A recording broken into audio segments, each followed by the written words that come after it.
El pasaje que hemos leído en Zacarías capítulo 3 es un pasaje que voy a predicar por primera vez en mi vida, pero es un pasaje que, para serles honesto, quería predicarlo hace años ya. Es un pasaje muy relevante para la vida nuestra como hijos del Señor. ¿Y por qué he sentido en mi corazón que este pasaje es tan relevante? Porque muchas veces en procesos de consejería con hermanos, les he recomendado ir a leer este pasaje. O a veces cuando he predicado en otro texto, les dejo de tarea, por favor lean este pasaje. Es un pasaje sumamente sublime. Y una vez más, Zacarías nos invita a observar lo que él está viendo en visiones delante del Señor. Esta es la manera como el Señor hablaba con este profeta. Esta es la cuarta visión que él nos va a compartir. En la tercera visión, él habla de la gloria del Señor que va a morar en la ciudad de Jerusalén, que está siendo reconstruida. ¿Cómo es posible Ageo, que es aparentemente el mentor de Zacarías, el profeta más viejo que solo escribe 2 capítulos y cuyo libro ya hemos predicado acá, y pueden buscar, por cierto, los mensajes ahí en YouTube para los que quieran ver la serie completa? Ageo ya dijo en el capítulo 2 de su libro: la gloria postrera de esta casa va a ser mayor que la gloria primera. Y Zacarías entonces nos ha hablado en su tercera visión, cómo Jerusalén va a ser reedificada y la gloria del Señor va a estar ahí. Interesante es, hermanos, el comportamiento que se ve, porque en las primeras visiones el profeta aparece afuera de la ciudad de Jerusalén, en el valle de Cedrón. Los que han tenido el gozo de estar o ya de estudiar un poco la geografía de Israel, ese valle está entre Jerusalén y el Monte de los Olivos, o el Monte de Sión y el Monte de los Olivos. Zacarías comienza a tener sus visiones en ese valle, conocido así como el Valle de Cedrón. Después, la siguiente visión ya él la va teniendo en la ciudad, la tercera visión, donde él mira a ese hombre que va a medir la ciudad y se pregunta a dónde vas, etc. Él ya está en la entrada de la ciudad, y ahora en esta cuarta visión, aparentemente él está en el templo. Vean ese movimiento geográfico, porque ese movimiento geográfico es muy relevante. Porque para Ezequiel, si ustedes observan, aunque el libro de Ezequiel tiene un poco más de capítulos, más de 50, pero en Ezequiel el comportamiento es al revés. La gloria del Señor se va alejando, sale del lugar santísimo, sale al atrio, sale de la ciudad y finalmente se posa en el Monte de los Olivos para desaparecer. Ahora el Señor está restaurando algo. Espiritualmente necesitamos, hermanos, a veces tener una visión de lo que está pasando en el mundo espiritual, de lo que significa todo lo que el Señor Jesús hizo para perdonar nuestros pecados. Cuando cargamos a veces con la culpa, porque no sabemos a veces qué hacer con la culpa. Cuando le fallamos al Señor no nos sentimos bien, nos sentimos culpables. Y como hemos visto en Romanos 7, cuando tenemos que lidiar con ese pecado que mora en nosotros, dice el apóstol Pablo, con ese viejo hombre que está ahí, decíamos cuando compartí en Romanos 7, podemos tomar 2 extremos: o reprimimos al viejo hombre a través de una vida legalista, con apariencias, dando la apariencia externa de que todo está bien. Esa es una opción, el legalismo. O vivimos en libertinaje, diciendo, bueno, no se puede hacer nada en contra de este pecado, entonces de plano que esto es la voluntad de Dios, que yo viva en pecado, ¿no? Y aprobamos pecados para vivir en ellos. Como dije en ese momento, había decidido hacer la iglesia de Corinto, que le escribieron incluso a Pablo diciéndole, todo nos es lícito. Pero Pablo les responde, pero no todo les conviene. Ellos habían llegado lamentablemente a esa conclusión. Los gálatas habían llegado a la otra conclusión, hay que volver a la ley mosaica, porque esos son requisitos que se pueden ver. Cuando la solución, por cierto, en mi siguiente pasaje favorito, que con la ayuda de Dios voy a predicar la próxima vez acá, en Romanos 8, es una vida en el Espíritu. Ahora, lo que sucede, hermanos amados, en el cielo es muy importante. A veces yo le decía, Señor, pero este mensaje va a ser así, muy fuera de este mundo. Y así es, perdonen, pero es así. Creo que a veces Dios nos invita a ver cosas fuera de este mundo para que recordemos que hay una gloria más alta que este mundo. Que cualquier cosa que se pueda llamar bella en este mundo palidece en comparación a la gloria, dice Pablo en Romanos 8, a la gloria venidera que se ha de manifestar en ustedes.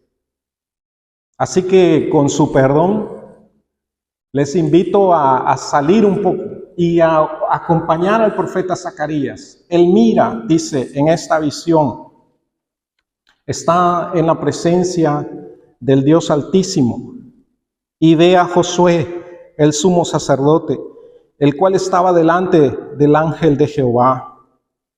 Y él mira algo interesante en la escena, y Satanás estaba a su mano derecha para acusarlo. Es una escena que se repite al menos una vez más en el Antiguo Testamento, una escena espiritual. En el caso de Job, es una escena donde Satanás se presenta delante de Dios junto a los otros hijos de Dios. Son escenas que a veces rompen nuestras ideas teológicas porque decimos, ¿cómo puede estar Satanás ahí en la presencia de Dios? Pero es interesante también que cuando Cristo estuvo entre nosotros, Él dijo, yo veía a Satanás caer como un rayo. Yo creo que ya no es así. Desde el sacrificio de Cristo Jesús, Satanás ya no tiene ese acceso. El problema es, como también dice la palabra acerca de Satanás que cae en Apocalipsis capítulo 12, el problema para nosotros es que Satanás sabe que tiene poco tiempo. Y créanme que para un ser creado tan antiguo como Satanás, 2000 o 3000 o 4000 o 5000 años es poco tiempo. Él sabe que tiene poco tiempo. Y él trata de oponerse siempre a los propósitos de Dios. Por eso este mundo en medio del cual predicamos el Evangelio y anunciamos la luz de Dios que vino hace 2000 años, que alumbró entre nosotros, este mundo todavía sufre bajo tinieblas. Aunque a veces nosotros nos querramos imaginar que no es así, todavía estamos en este mundo y este mundo es un mundo caído que sufre las consecuencias del pecado. Y si Dios permite, hermanos, que entremos a su presencia, que tú entres hoy a su presencia y contemples la gloria del Señor y esta escena celestial, y Dios permite que el Espíritu toque tu corazón, quizás no te vas a querer ir hoy de acá.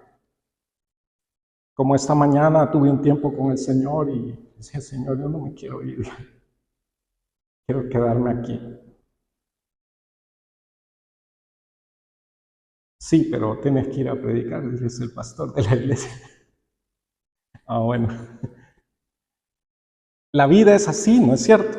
Aquí estamos y la vida camina, la vida corre, tenemos obligaciones. Me llama la atención que Satanás está para acusar ahí al sumo sacerdote Josué, pero ustedes no ven al sacerdote Josué hablar en esa escena.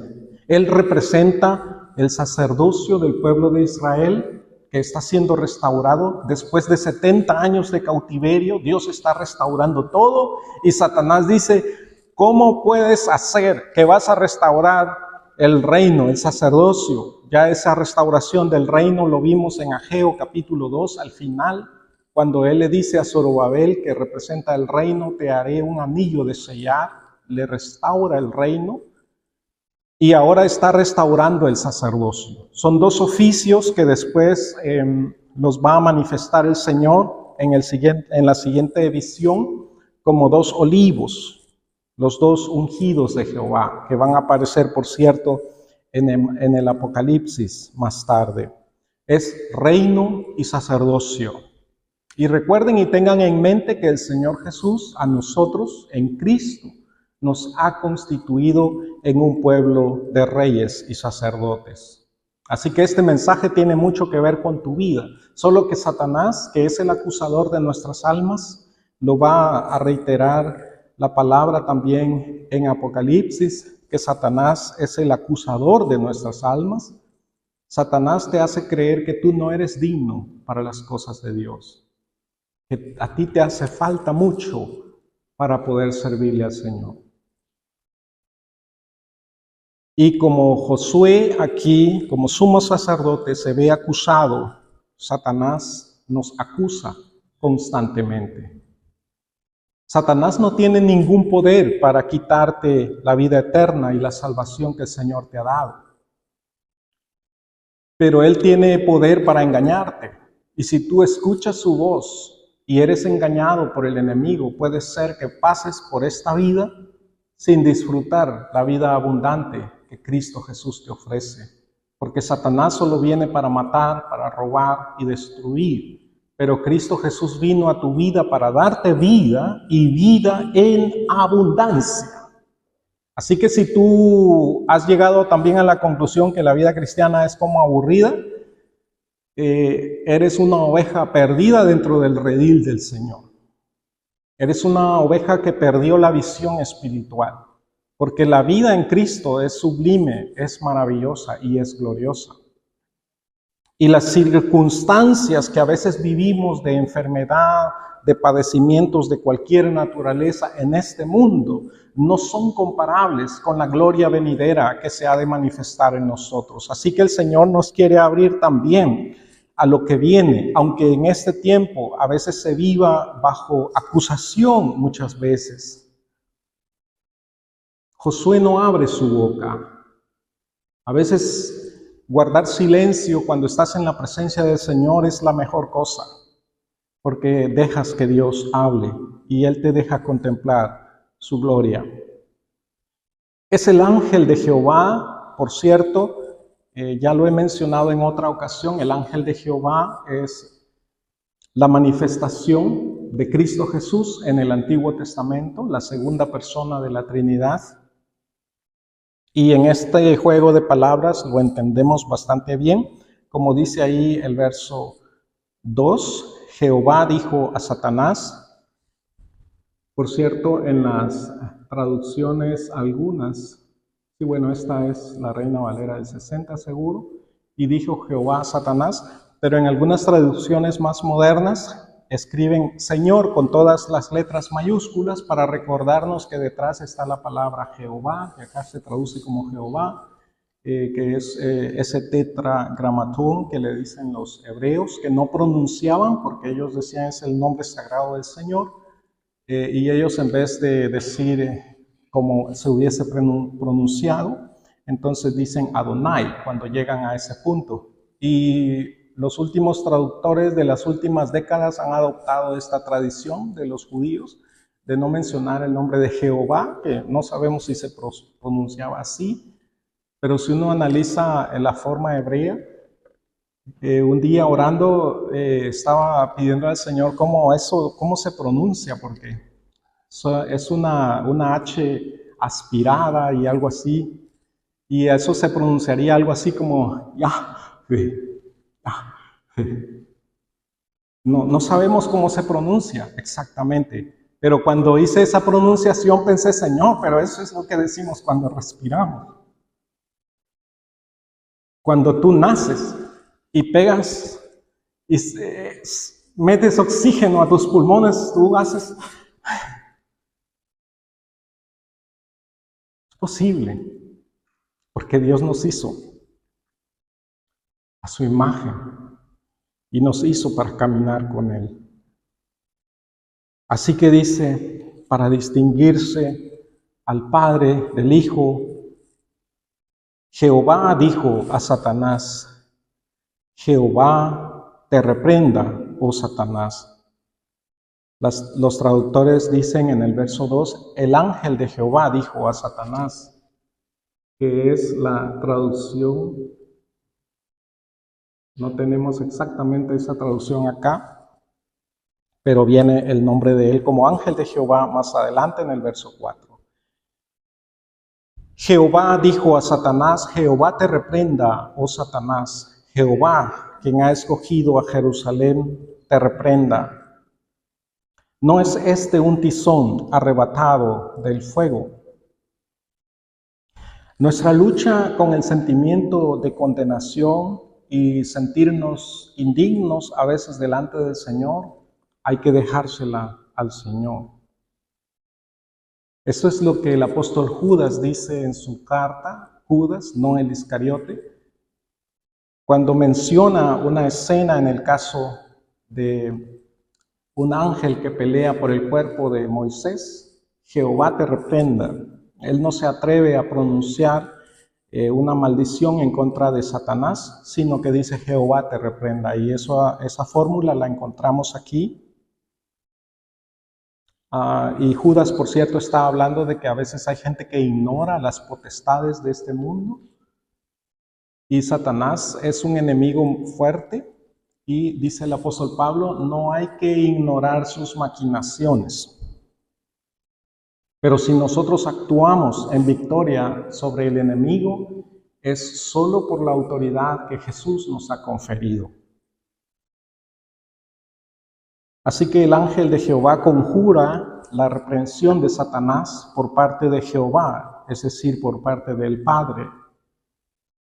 Y noten ustedes que no se ignora la culpa del pecado, sino que se subraya la gracia salvadora de Dios. En el verso siguiente leemos, verso 3, Josué estaba delante del ángel vestido con vestiduras sucias.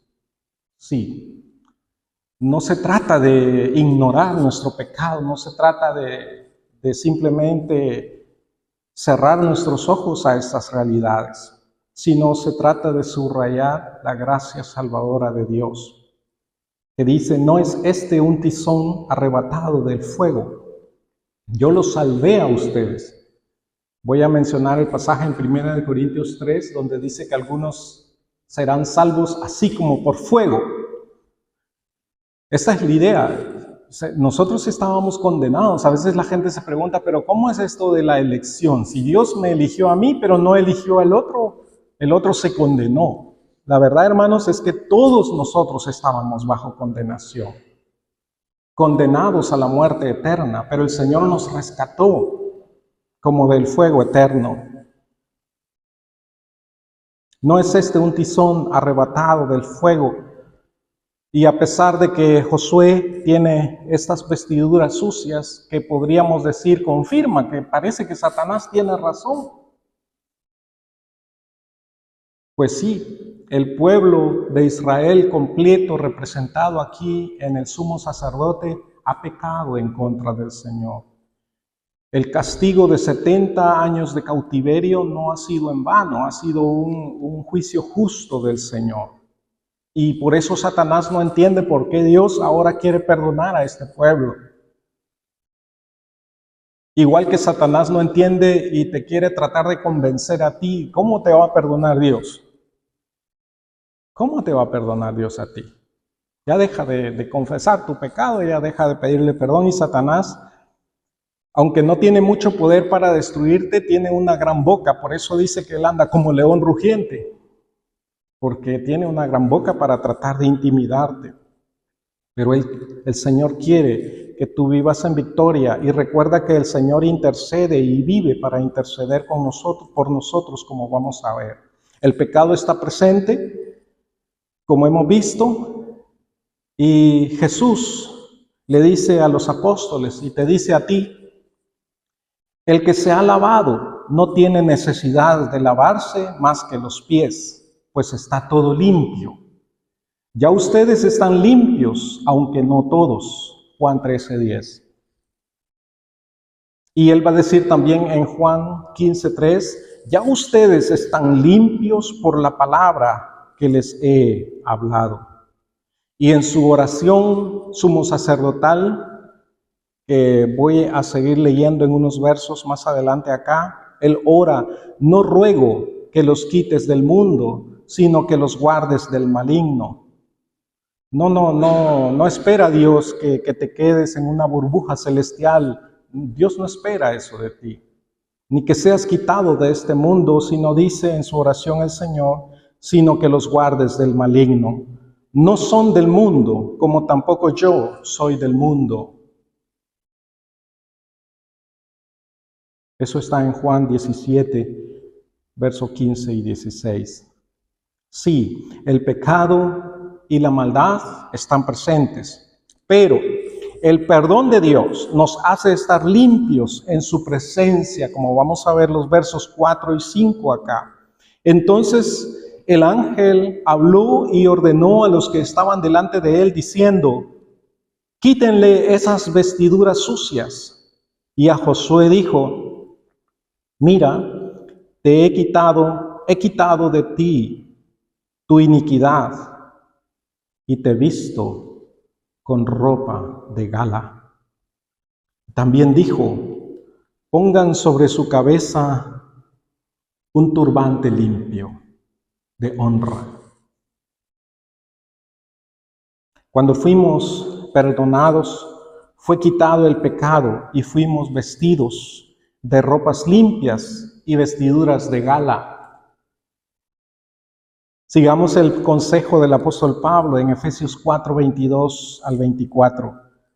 Respecto a su antigua manera de vivir, el pecado que aún mora en nosotros, despójense del viejo hombre que está viciado por los deseos engañosos, pero renuévense en el espíritu de su mente y vístanse del nuevo hombre que ha sido creado a semejanza de Dios, en justicia y santidad de la verdad. Y nuestro sumo sacerdote sigue orando en el verso 17 de Juan 17, santifícalos en la verdad, tu palabra es verdad. Jamás podrás ser derrotado, jamás, eres más que vencedor. Solo cuídate de no ser engañado, o te perderás de lo mejor de caminar con Dios. El propósito sublime del servicio como parte de los propósitos eternos de Dios es el camino que debemos seguir. Tú no puedes hacer nada para salvarte. Jesús ya lo hizo todo y hoy celebramos su sacrificio perfecto.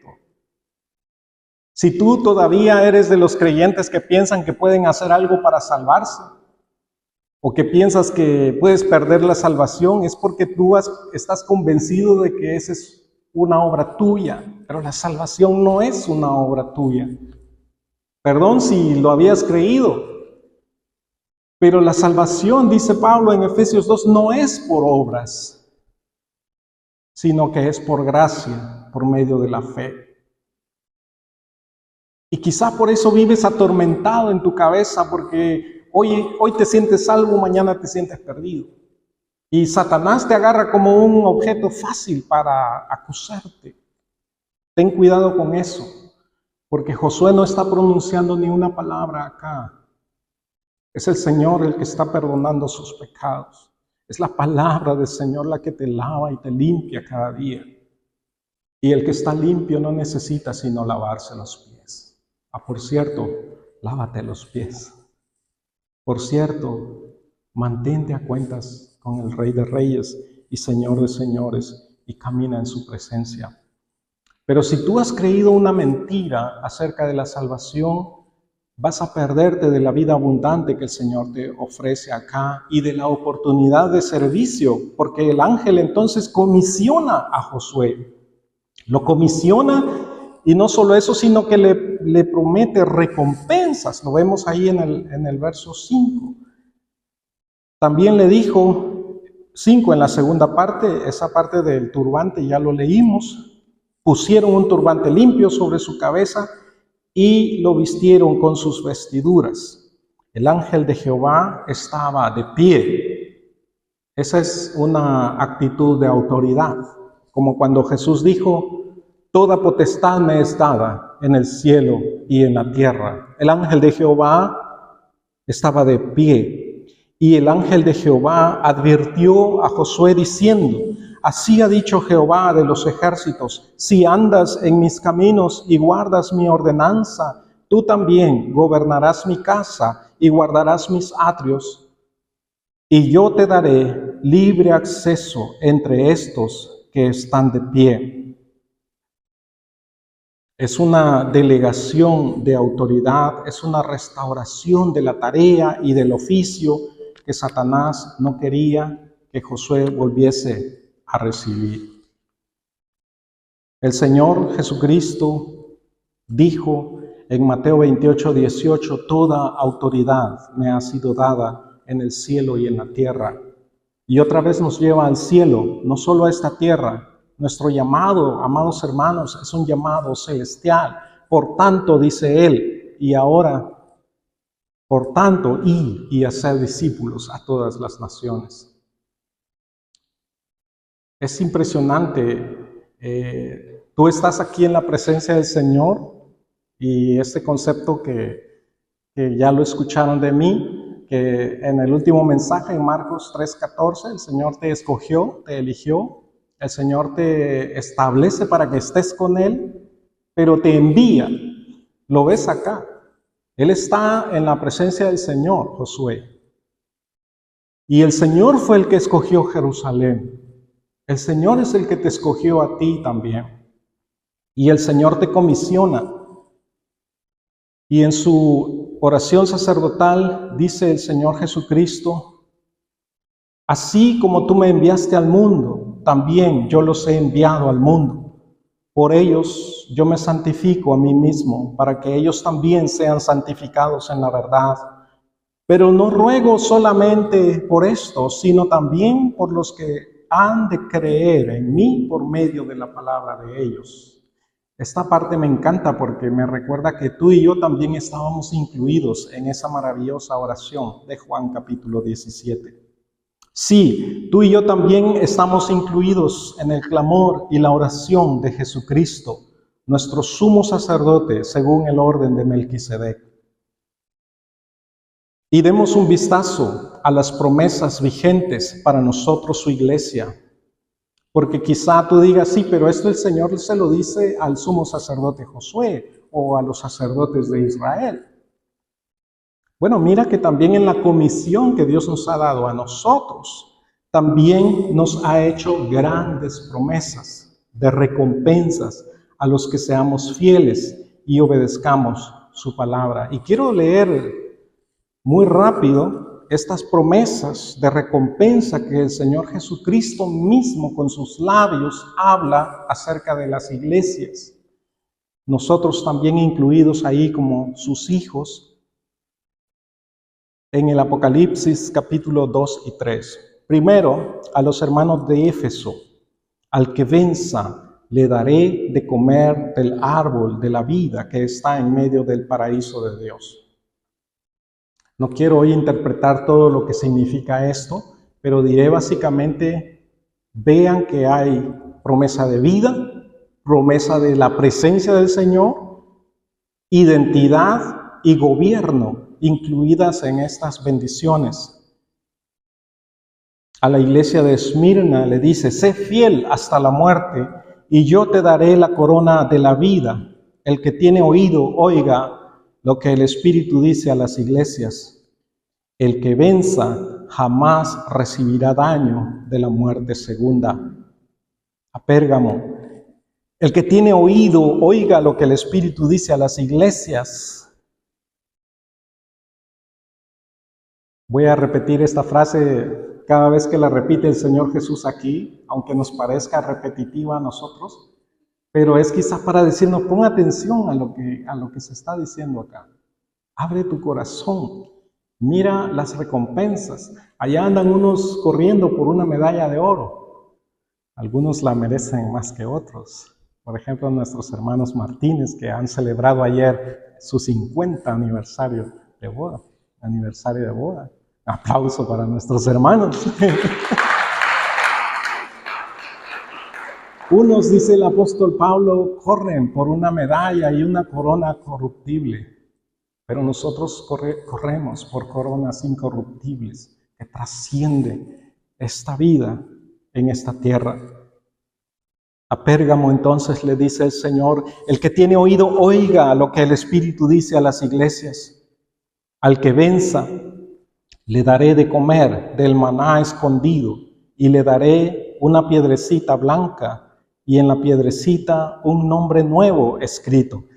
Por si tenías problemas con tu nombre, te va a dar un nombre nuevo el Señor. Aleluya. Y te va a llamar por tu nuevo nombre. Un nombre nuevo que nadie conoce, sino el que lo recibe. Eso va a ser lindo porque cuando el Señor te llame por ese nombre, tú vas a saber que es Él el que te está hablando. Porque nadie más conoce ese nombre. Wow. No te tienes que presentar con ese nombre. Síguete presentando con el nombre antiguo o con el que quieras escoger, pero Él te va a dar un nombre nuevo. A Tiatira le dice, al que venza y guarde mis obras hasta el fin, yo le daré autoridad sobre las naciones. Él las guiará con cetro de hierro, como vaso de alfarero son quebradas. Así como yo también he recibido de mi Padre. Además, yo le daré la estrella de la mañana. El que tiene oído, oiga lo que el Espíritu dice a las iglesias. A los hermanos de Sardis les dice, de esta manera el que venza será vestido con vestidura blanca, y nunca borraré su nombre del libro de la vida, y confesaré su nombre delante de mi Padre y delante de sus ángeles. El que tiene oído, oiga lo que el Espíritu dice a las iglesias. A la iglesia de Filadelfia le dice, al que venciere, yo le haré columna en el templo de mi Dios y nunca jamás saldrá fuera. Y escribiré sobre él el nombre de mi Dios y el nombre de la ciudad de mi Dios, la nueva Jerusalén que desciende del cielo, enviada por mi Dios, y mi nombre nuevo. El que tiene oído, oiga lo que el Espíritu dice a las iglesias.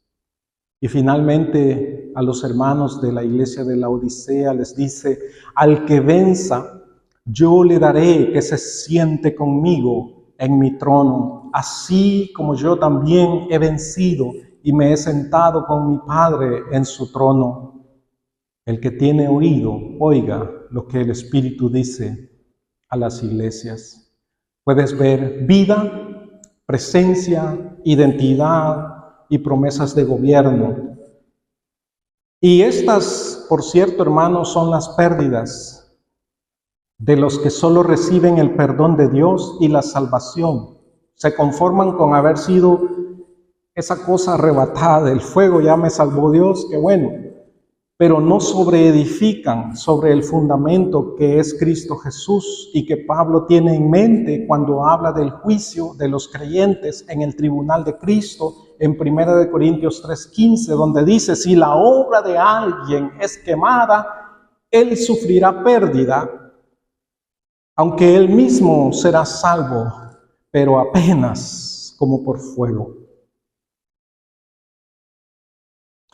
Mi anhelo y mi deseo es que tú no te pierdas de estas maravillosas recompensas en el Señor y que firme en tu identidad, con las ropas limpias que el Señor te ha dado, les sirvas en amor y sirvas a los hermanos en amor. Aún la gloria que ya abrazamos hoy, que es maravillosa, hermanos, ser perdonados es glorioso, vivir en la misericordia del Señor y conocerle es glorioso. En este perdón y en el servicio al Señor, aún esto solo es una sombra de la gloria que aún se ha de manifestar. Y eso se lo recuerda el Señor también a Josué, cuando le dice en el verso 8, puesto que ustedes son hombres de carácter simbólico. Y Él le va a dar promesas. Yo tengo algo más grande, algo más maravilloso. He aquí que yo traigo a mi siervo el retoño. Yo mismo grabaré aquella piedra, esa piedra que Daniel vio, que derrotó los reinos de este mundo, los hizo trizas y fue victorioso. Y también dice en el verso 9, y quitaré la iniquidad de la tierra en un solo día. ¡Wow! De una vez y para siempre fue sacrificado nuestro Señor Jesucristo. En aquel día, dice Jehová de los ejércitos, cada uno de ustedes invitará a su amigo para estar debajo de su vid y debajo de su higuera. Cámbialo por debajo de su finca de café, o depende de dónde vienes, o en el campo donde las manadas de ganado allá en Argentina corren para que no le hagan un asado. Tú vas a estar ahí en ese lugar de abundancia. Vas a invitar a tus vecinos. Isaías 9:7 nos dice, lo dilatado de su dominio y la paz no tendrán fin sobre el trono de David y sobre su reino para afirmarlo y fortalecerlo con derecho y justicia desde ahora y para siempre. El celo de Jehová de los ejércitos hará esto.